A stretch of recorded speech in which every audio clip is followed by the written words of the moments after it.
The Hogs find an L in Tuscaloosa. This is a game that we did not preview because we did not see this unfold the way that it did. But here's basically how this unfolded in a nutshell, and then I'm going to softball pitch it to you, brother. Alabama walked into halftime with a 21-6 lead and walked out with a win 24-21. Second half, uncharacteristic of Saban. Was it a foot off the gas? Was it? I mean, what was the narrative? What was the Tide's issue? I mean, was Arkansas? Is Arkansas better than their record? You know, there's a lot of questions based around just that second half alone.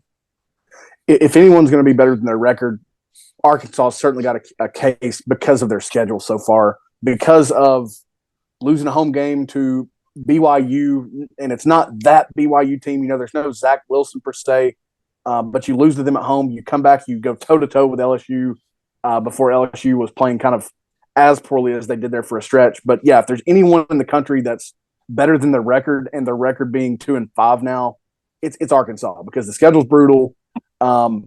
Because I think there's dudes on that team where if they just played a more evenly matched schedule, you know, wasn't so brutal, they'd be at least 4-3, or something of that sort. You know what I mean? Yeah. I'd asked at some point, you know, where's Pittman's heart and soul at? That effort that we saw early in his stint at Arkansas as a head coach for the first time. Man, they left it all out there in Tuscaloosa. I mean, you're right. This is an odd game for Nick Saban and a Nick Saban coach team to be held to 3 points in the second half, to almost surrender a 15-point lead and turn that into a loss. I mean, very odd game for a Nick Saban team. I don't know exactly what all led to it. I mean, I'd like to credit Arkansas in doing that. I just don't know if it's more Alabama that's at fault than credit going to Arkansas. Well, I do think there is an assessment that you can make on Alabama, and it basically comes down to these words. Jalen Milroe was sacked 5 times again. Yeah. So the common denominator is them at this point. You're correct. Yeah, you're absolutely correct. You know, it's clear that Arkansas didn't let and it's so funny, and we keep talking about it, but Alabama's best pass play is the deep ball, and that makes no sense. When the guy great deep ball, man, he doesn't do well, or they don't turn the short pass into a medium to long pass, you know, yards after the catch. He does not read the intermediate stuff well, you know, 5 to 20 yards or so, stuff like that. Especially if it's his own defense, he doesn't read that well.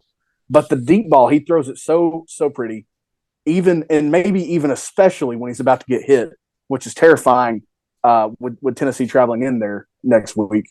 That's terrifying, because the pressure you would think that will be there, and the way that he throws the ball when he's getting hit, it doesn't add up.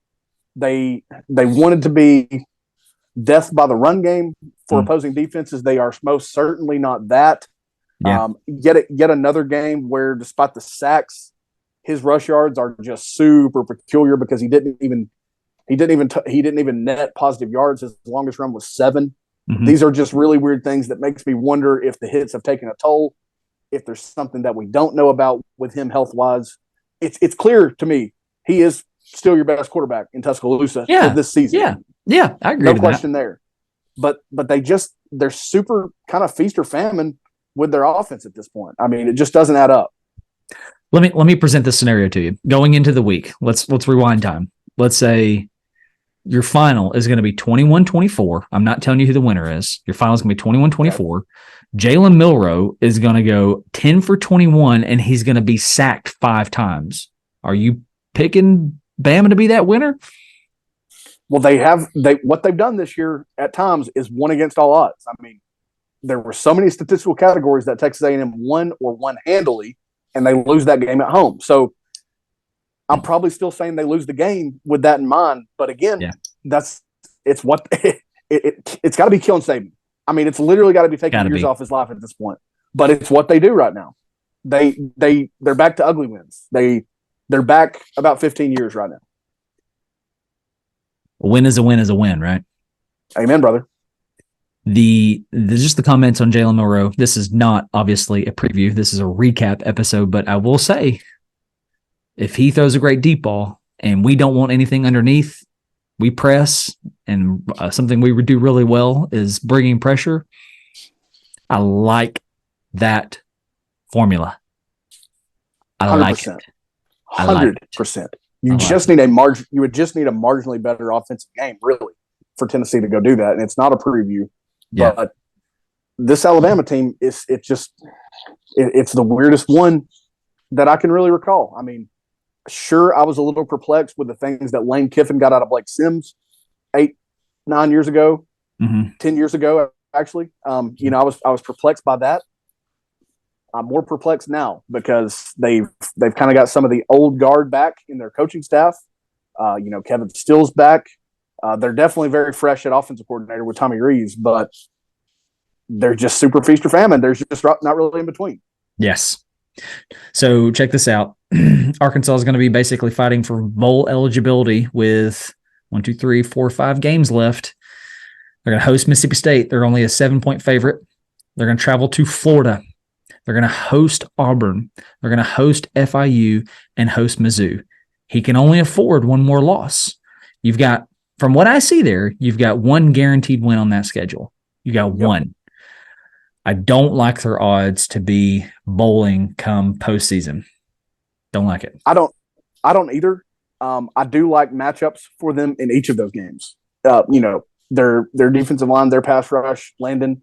What's his last name again? Coming off the edge, number 40. I like matchups. White. I like matchups for them in all these games. Unfortunately, they're going to go to the Swamp when they play Florida.